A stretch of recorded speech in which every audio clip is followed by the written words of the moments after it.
किसान भाइयों, आप देख रहे होंगे कि किस प्रकार से अभी जो फलियां हैं वो बन चुकी हैं और जो ये फसल है मूंगफली की, ये करीब 2.5 महीने की हो चुकी है। 2.5 महीने यानी 75 से 80 दिन के लगभग होने में आई है। और इस समय जो मूंगफली होती है उसमें नीचे जो फलियां बनती हैं उनका विकास होना शुरू हो जाता है।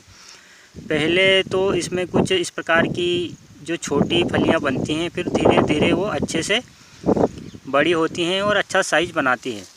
तो अभी जो 2 महीने की 2.5 महीने की ये मूंगफली की फसल है, इसमें हम ऐसा कौन सा कार्य कर सकते हैं, कौन सा स्प्रे कर सकते हैं जिसके उपयोग से हमें अच्छा इसका उत्पादन मिले और अच्छे से जो फलियां हैं काफ़ी बड़े साइज़ की आएँ और जो दाने हैं वो भी काफ़ी अच्छी क्वालिटी के इसके अंदर निकलेंगे। तो आज के वीडियो हम यही जानेंगे कि हमें मूंगफली का उत्पादन बढ़ाने के लिए क्या क्या कार्य करना चाहिए, कौन सी खाद का प्रयोग करना चाहिए, कौन सा स्प्रे करना चाहिए। तो वीडियो को अंत तक ज़रूर देखिएगा और साथ ही चैनल को भी सब्सक्राइब ज़रूर कीजिएगा।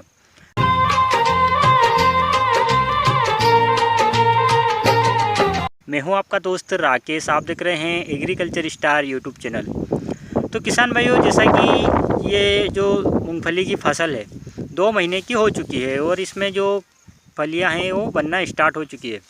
तो हमें अब इसमें एक ऐसे स्प्रे का प्रयोग करना है जिससे कि क्या हो कि इसकी जो ऊपर की पत्तियां हैं, ये ऊपर की पत्तियां न बढ़े और जो नीचे का विकास हो वो अच्छे से हो। यानी कि अगर जो पौधा है इसमें जो ऊपर की पत्तियां हैं इनको नहीं बढ़ना चाहिए।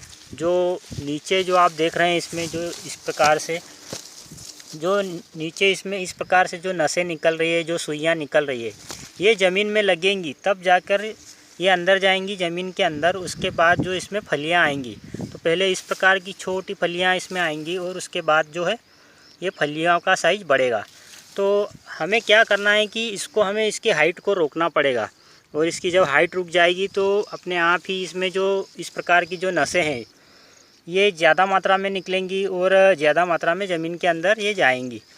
तो इसके लिए हम एक प्लांट ग्रोथ रेगुलेटर का प्रयोग करेंगे जो कि आपको मार्केट में कई कंपनियों के मिल जाएंगे, लेकिन सबसे बेस्ट अभी जो प्लांट ग्रोथ रेगुलेटर काम कर रहा है वो आज की तारीख में सिजेंटा के कल्टार के नाम से आता है। और उसका अगर हम उपयोग इस पर करेंगे तो वाकई आप चाहें तो करके देख लीजिएगा इस बार और थोड़ा प्रयोग भी कीजिएगा, थोड़ी मात्रा में छोड़कर भी देख लीजिएगा कि आपको कुछ उसका फ़र्क दिखता है या नहीं दिखता है।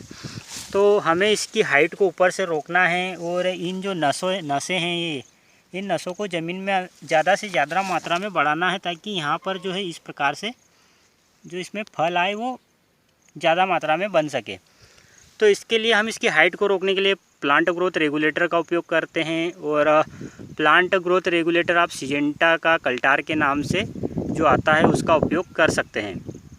वैसे तो आप इस पर BSF के लिहोसिन का भी उपयोग कर सकते हैं या फिर गड़ा कंपनी के चमत्कार का भी उपयोग कर सकते हैं, लेकिन जो मूंगफली पर अच्छे से काम करता है वो सिजेंटा का कल्टार ही अच्छे से काम करता है। और उसमें जो पेक्लाबुट्राजोल 25% SC फॉर्म में आता है वो काफ़ी अच्छे से काम करता है और जो मूंगफली है इसकी हाइट को ये रोक देगा और जो नीचे जो नसें बन रही हैं उनको बढ़ाएगा।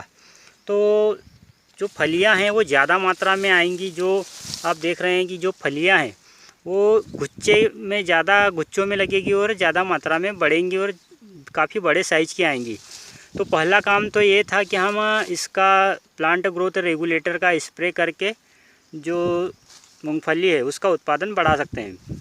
दूसरा कार्य ये है कि हम इसके साथ इस पर कुछ वाटर सोल्यूबल खाद का भी प्रयोग कर सकते हैं। जैसे कि आप देख रहे हैं काफ़ी हरी भरी जो फसल है, ये मूंगफली की जो फसल है वो काफ़ी हरी भरी है और इसमें हम वाटर सोल्यूबल खाद का भी उपयोग करेंगे।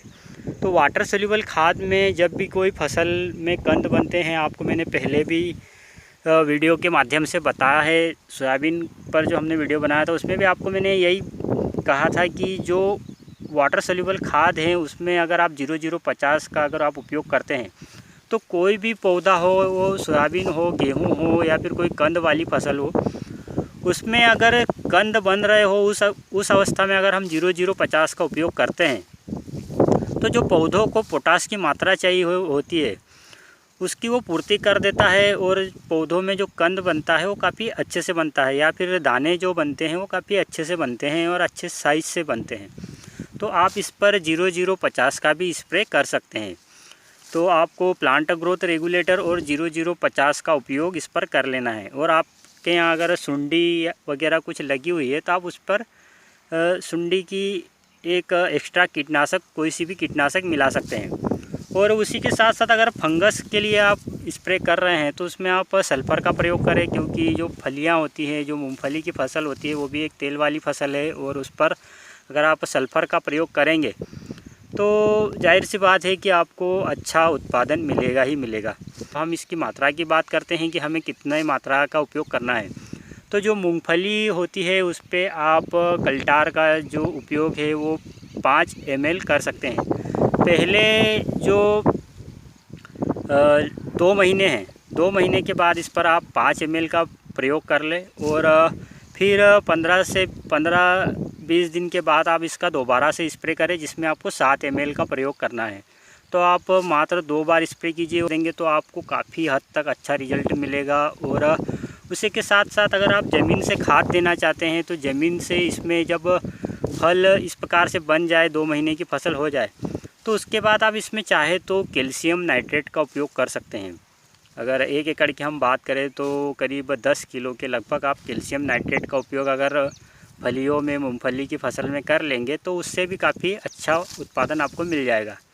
तो ये कुछ 3 काम थे सब। तो किसान भाइयों, मिलते हैं अगले वीडियो में, तब तक के लिए अलविदा। जय जवान जय किसान, धन्यवाद।